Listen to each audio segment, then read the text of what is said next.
Welcome to another episode of the BLTD Extracast. I am your host, Ryan Wolfe, at WolfeBLTD on Twitter.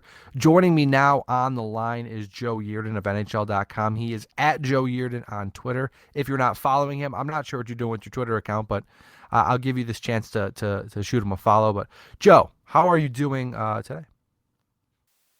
We're doing good. Doing good here. It's with the season's upon us, and you can't get more excited than that. As of recording time, hockey is 2 days away.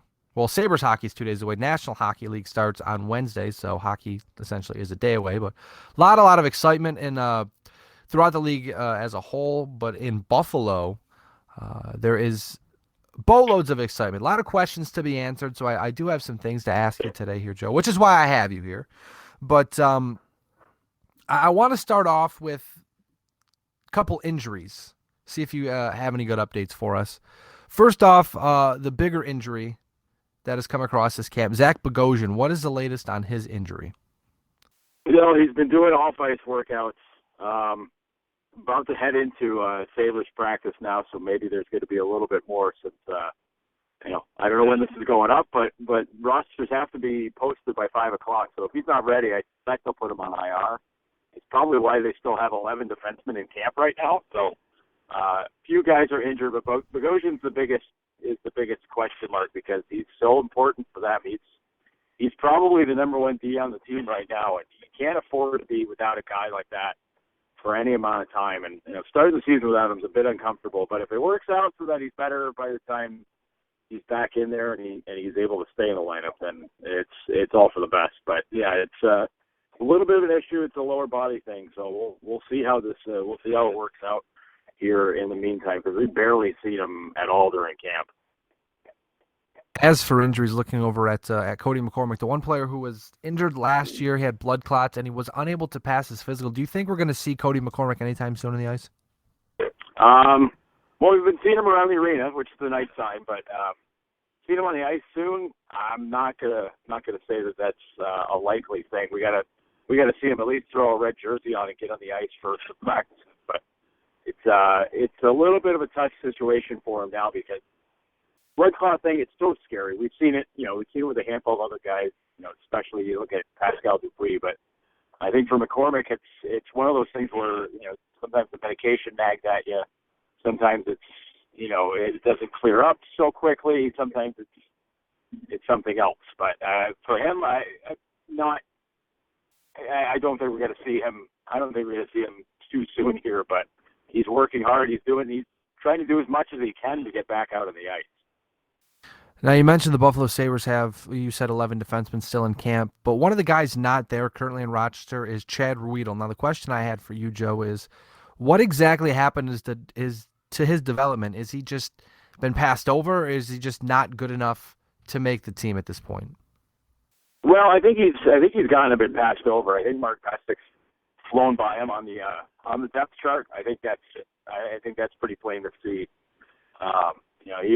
Patrick was supposed to be in Buffalo more often than not last season. Things got in the way of that happening. But I think for Ruedel, he showed last year he's very good in the AHL. He's one of the top scorers for the Amerks last season, and he was the number one. He was usually the number one D along with Pestic last season. But I think for him, as far as the NHL goes, I wonder if it's just kind of stalled out for him.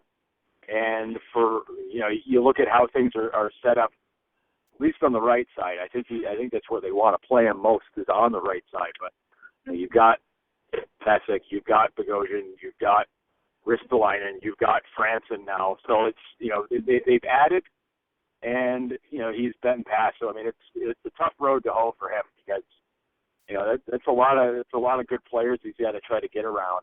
Unless he starts playing the left side. Which I wonder if they might start doing that a little bit in Rochester. But if they start playing the left side, then unless he starts doing that, then I don't know how that's going to help him bust into the NHL because it's tough right now for him because he's good, but maybe just not quite good enough.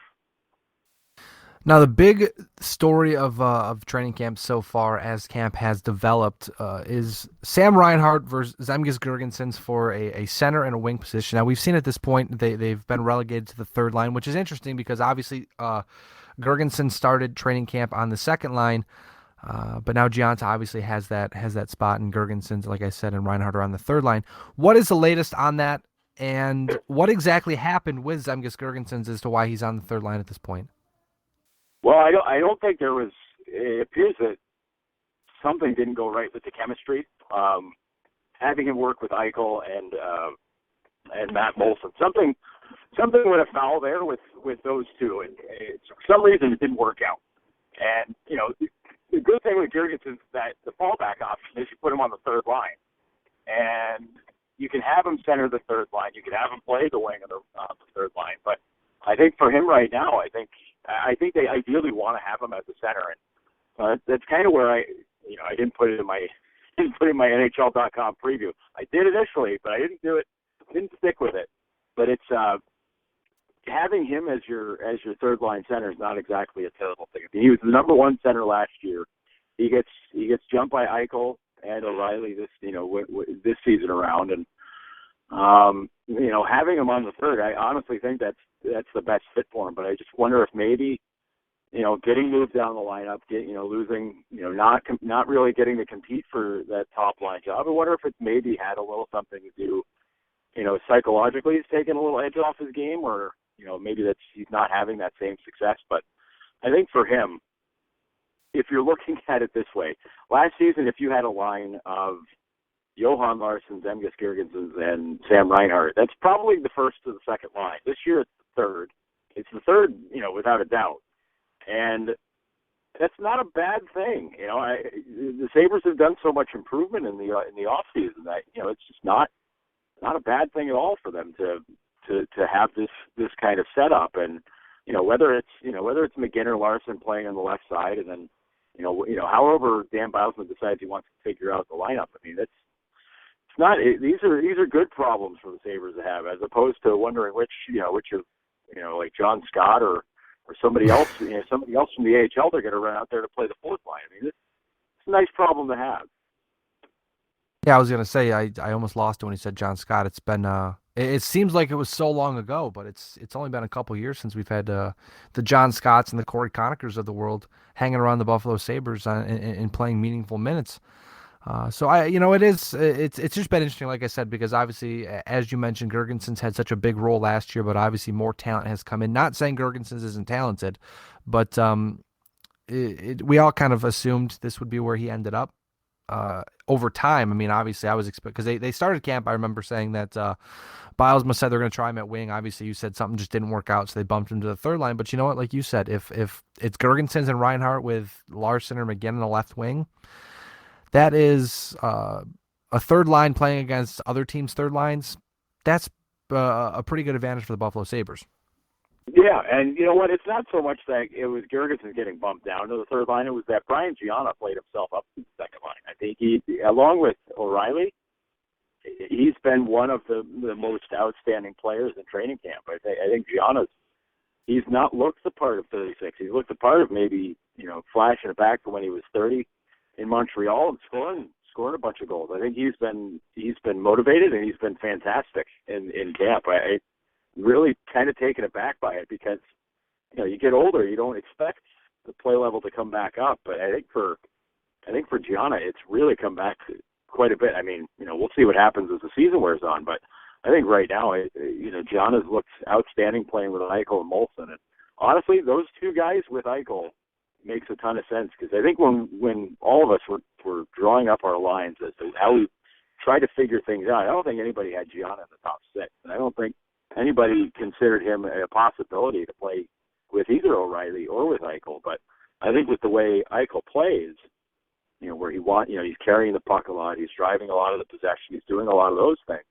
Those two guys are perfect because, Molson's going to work in the slot, he's going to work around the net. And Gianna's going to come flashing out of the corners, flashing from behind the net, and, he'll park out in front if you need him to. So this has worked out pretty good so far. I mean, the lines are going to get juggled through the season, but it's got to be encouraging to see where that line's been at through preseason. Now moving over to the man in net, Robin Lehner. He's had obviously we all know concussion issues. He's had some rust. He's had to knock off in the preseason due to the concussions and as well as having a lack of playing time from the concussions.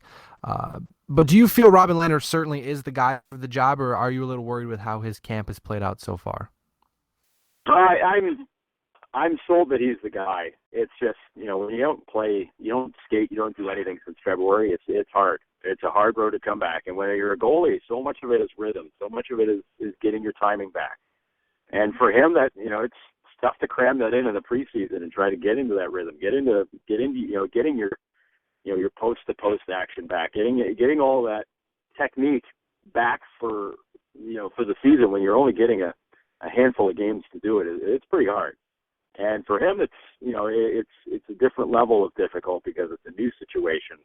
He's coming away from a team where he loved. He grew up in the Ottawa organization. He loved the organization. So that's a psychological bump to get over. And I'm sure he's shaking that off. But it's still tough. You're getting used to your new surroundings. You're getting used to new teammates. You're doing all this stuff, and you're just trying to learn it on the fly.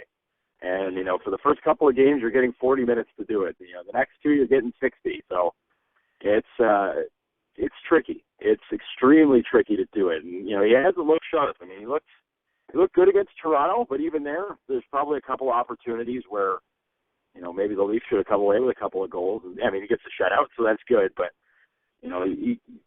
it's one of those things where, you have to hope he works through it and he gets through it and gets ready for the season by doing it. The one thing that's come back to my mind when thinking about how he's looked pretty rusty and struggled at times in the preseason is how bad Michael Neubert looked last year in preseason. And once he got a chance to play and once he was starting and doing his thing, he was lights out. So, I think preseason for some guys is just the way to get some minutes in, get some game time in. And once the real thing starts up, then it's time to get super serious. Not to say that, these guys are dogging it in preseason. They're not. But sometimes just that mental check factor where it's like, okay, these games don't count, whatever. Then you get to the regular season, it's like, all right, now we got to do this right. Sometimes that switch flips for guys, and it makes them a lot better. Now, Joe, if you do recall from our past conversations in person or on the phone, my favorite thing to do with you is to put you on the spot. So I'm going to do that right now. I want you to name a player on the Buffalo Sabres who you think will exceed expectations this season. It's a good one to put me on the spot for. It's going to be kind of a cop-out, but I'm going to fall back on Gianna again because I don't think anybody's expecting him to do a whole heck of a lot of anything. And I think he's got a chance where he sticks on that line all year. He could score 20. And I don't see why he can't. He's a good enough player. He can pull that off. So I think that's a possibility for him. I think you're going to see everybody's offensive numbers come up. But for a guy that may not have any expectations, that might be even better. It's maybe Josh Georges too. I mean, it's tough to say with a guy with a microfracture, in his knee, and he's a defenseman. He's got to play a ton of minutes, but. I think guys like him and Gianna, who were brought in here last year and they had to deal with last season, they're going to be extra motivated by everything going on this year. So I think you're going to see their game step up a notch. Well, I was going to say your reputation does precede you. I know last year we talked about the NHL as a whole, and you had just flat out said, Tampa Bay is going to be an exciting team to watch. They're going to be very fun in the East, and they almost won the Stanley Cup. So if you want to sit here and tell me that some guy in Rochester is going to come up and score 30 goals, I probably would believe you at this point. I think they're going to leave Rochester well enough alone this year. I think they want the Emirates to be a playoff team. That's why you go out and get Simon Eddy, you get Donovan, you get Cal O'Reilly. That's why you make that happen. And having Bailey and Baptiste and Rodriguez this year is going to help them out quite a bit. I know fans of Rochester are pretty ticked off about the last few years, but they're going to be a fun team to watch. It's going to be a lot of fun to watch in Rochester for sure. Now the next thing I have for you, just a real quick question: what are logical expectations for the Sabres this season? We've obviously seen the tweet bots and everyone's predicting playoffs or close to playoffs, and that might seem a little rich at this point. But what do you think if the season was to end and you could pick where the Sabres finished, how many points they had, what would be good? I think between 80 and 85 is probably the most likely, and I think that puts them between ninth and 12th in the East, which I know, it's not playoffs, but I think a lot of fans, considering where the team's been and where this team's headed, will take that every time. And it's going to be the improvement in play. It's going to be the improvement in the quality of play. It's going to be the improvement in the excitement of the games. Fans are going to love this season. They might not make the playoffs, but the fans are going to absolutely love this team. And when it comes to next year, I think next year's the year you got to make the playoffs. Now, the last question, we will let you go on this one, Joe. Today, we find out that the final two songs in the Buffalo Sabres goal competition, Swords of a Thousand Men versus Let Me Clear My Throat. I have to ask you, what side are you on in this vote? Well, when it comes to this, either song, whatever, it's fine. But when you got a song that you dance to in high school, at high school dances and college dances, you dance to at numerous weddings, you got to go with DJ Cool. You got to Let Me Clear My Throat. It's too fun. Think of that building having everybody doing the Ed Lover dance after Evander Kane goes end to end for a highlight reel goal, or Jack Eichel lights it up. Just think of how fun that'll be, just for the party scene that it's going to be. I don't think anybody's had that goal song since maybe 1993, but if this is the way it's going to be, I say Let Me Clear My Throat and just make it a party every time somebody scores. I've got to say, I'm on board. Once I found out that the players were the ones that wanted that song, I was totally on board, because it's just clear they want some kind of fun atmosphere. They want to have some fun with it, and why not? If the Sabres are going to be a young up-and-coming team and they want to have some fun, let's have some fun with it. And like you said, the dance is fun, the song's fun. Let's make it happen. That's what I'm saying. Yeah, I think. Well, I had a thought and it's gone now. It's too bad. Oh well. Must not have been important. Yeah, if it was probably stupid. So it's okay. For the record, though, Joe, you can dance in the press box. I have yet to be kicked out of a Sabres game because I danced in the press box. I don't need the camera to wind up on me if I'm busted a move, though. So if that happens, by the way, if Let Me Clear My Throat does become the goal song and I'm at a game, I want to look over and I want to see you dancing. Well, we'll see how that goes. I'm going to hold you to that, Joe. That dance doesn't usually come out at weddings till after the bars close. So, Oh, goodness. You left out some important details there. I figured it was just assumed. But I want to say thank you, Joe, for joining us. I'm sure we'll talk again sometime soon. He is at Joe Yerdon on Twitter.